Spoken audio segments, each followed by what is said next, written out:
Welcome back everybody to 31 Days of Horror, and we're on our 29th day, so not long to go till Halloween. And today we're taking a look at 1988's Slugs. Now, this is a 91-minute long film, an American-Spanish co-production, based upon the novel Slugs from 1982 by Sean Hudson. And it's directed by Juan Pica Simon, who also did The Rift, which I found really rather good, to be honest, far better than I was expecting it to be. He also did the film Pieces, which I've heard a great deal about as well. And this is led by a cast of people I've seen pretty much nothing from before. Michael Garfield, Kim Terry, and Philip McHale are in the lead roles. With the only cast member I've seen anything from before, in anything kind of significant, is Frank Branagh, who was in several spaghetti westerns films, mainly Sergio Leone films, but it was all in minor uncredited roles. So nothing really to speak of in terms of the cast. But the plot is about people who are dying mysteriously and gruesomely, and nobody has a clue what the cause is.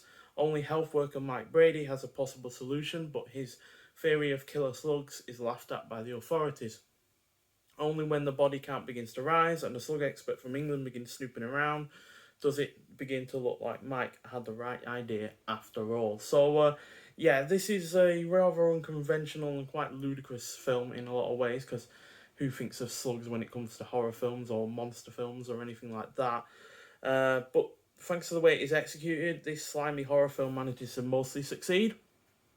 Now, sure, the script is lacking, it doesn't have the best acting, the plot is not just ludicrous but also has a couple of plot holes, and because it's an American-Spanish production, I think it was dubbed partly, because some of it is really rather quite annoying at times, but it nonetheless is highly entertaining despite those flaws. This is thanks to mostly superb practical effects, being well paced, having some fun action scenes, especially in the finale when things start blowing up and everything, which I wasn't expecting to happen, given that this doesn't look like the most high budget of film, but things happen and like that, and it's really entertaining. There are also some unintentional laughs, the score is well done, it has enough variety to its kills, and the gore is predominantly convincing. I say predominantly convincing because there is times when it looks like blood is just being smeared on people. It's not actually, coming out of them or anything, but that's to be expected on a film like this. So it's got good variety to its kills, because there's one that happens purely because slugs infest a salad bowl. The wife ends up making up the salad and the guy eats it without realising there's slugs inside it.